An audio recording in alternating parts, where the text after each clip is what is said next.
Rien ne va plus pour Neymar, son club ne veut plus de lui et il a frôlé la catastrophe en avion. On vous explique tout ça dans un instant.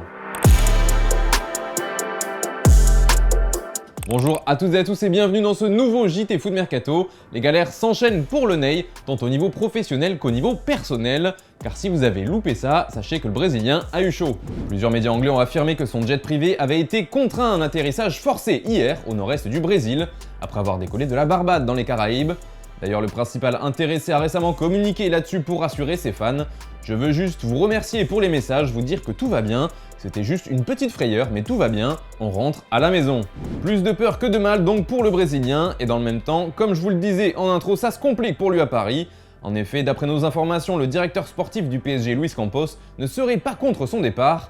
La porte est ouverte pour lui puisqu'il fait désormais partie des joueurs qui ne seront pas retenus en cas d'offre intéressante. On vous révélait déjà il y a quelques mois que Neymar avait été proposé à plusieurs clubs, et bien les dirigeants parisiens semblent bel et bien décidés à s'en débarrasser. Ils auraient fixé un montant minimum dont le chiffre n'a pas filtré, pour lequel toute offre sera acceptée, et d'après le journal Sport, c'est la Juventus qui pourrait se jeter sur l'occasion. En tout cas, la vieille dame est tentée par le Brésilien puisque Massimiliano Allegri aurait demandé à sa direction de se pencher sur ce dossier. Bon, mais on doit tout de même rappeler que Neymar avait précisé avant de partir en vacances qu'il resterait au PSG. Affaire à suivre.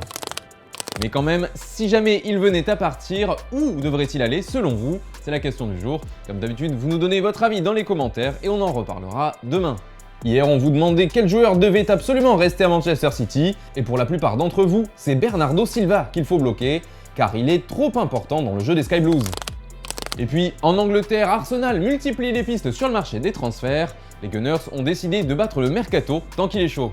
Après l'officialisation de Marquinhos il y a quelques jours et celle de Fabio Vieira ce mardi, le club londonien continue d'avancer sur plusieurs dossiers, car c'est le futur qui va être bâti cet été. C'est le directeur technique du club, Edu Gaspar, qui l'a affirmé haut et fort. Le mercato est loin de s'arrêter et il vise à trouver des joueurs pour au moins les 6 prochaines années. Et c'est le cas notamment de Gabriel Jesus. Les négociations durent depuis quelques temps entre Manchester City et Arsenal et seraient proches d'aboutir. On n'est plus très loin d'un accord si on en croit la presse anglaise et le montant de la transaction se situerait autour des 50 millions d'euros. Le joueur de son côté souhaite rejoindre les Gunners. Du nouveau, il y en a aussi sur le cas Youri Tielemans. Arsenal ne lâche pas l'international belge qui est ouvert à un départ cet été, et d'après The Guardian, les Rouges et Blancs préparaient une offre pour Leicester. Et ce n'est pas tout, puisqu'Arsenal, toujours aussi actif sur le marché des transferts, pourrait jouer un vilain tour au Barça. On l'annonçait tout proche des Blaugrana, mais Rafinha aurait finalement changé d'avis. Il aurait tourné le dos au club catalan pour lui préférer Arsenal. D'ailleurs, le club de Londres a fait une offre que Leeds United a refusée. Je vous le disais tout à l'heure, les Gunners n'ont pas qu'une seule piste, et c'est encore plus vrai pour un renfort offensif. Le nom de Giovanni Simeone est lui aussi sur les tablettes du club londonien, tout comme celui de Jarrod Bowen, auteur d'une saison pleine avec West Ham, 18 buts et 13 passes décisives toutes compétitions confondues. Au milieu de terrain, Arsenal suit également avec intérêt le dossier de Fabian Ruiz, mais il devrait y avoir un duel avec Newcastle qui est également très chaud. Naples devrait le laisser filer en échange de 30 millions d'euros. Autre joueur pour lequel il y aurait de la concurrence, c'est Paqueta de l'OL. Là encore, Newcastle est partant, tout comme Tottenham qui rêve aussi de le faire venir. Mais là, le chèque pourrait être encore plus important, autour de 50 millions d'euros. Enfin, en défense, les Gunners ont jeté leur dévolu sur Lisandro Martinez de l'Ajax. Et cette fois, c'est face à Manchester United qu'Arsenal devra lutter. Décidément, c'est un mercato à couteau tiré qui s'annonce pour Mikel Arteta et les siens. En Allemagne, le Borussia Dortmund avance et touche au but pour remplacer son attaquant Erling Haaland, parti en première ligue. En effet, le BVB a jeté son dévolu sur Sébastien Haller et malgré une grosse concurrence avec l'Inter, Manchester United et le Bayern, c'est bien Dortmund qui semble avoir remporté la bataille. Après une première offre refusée par l'Ajax pour l'attaquant franco-ivoirien, le club allemand a proposé 31 millions d'euros plus 4 millions de bonus.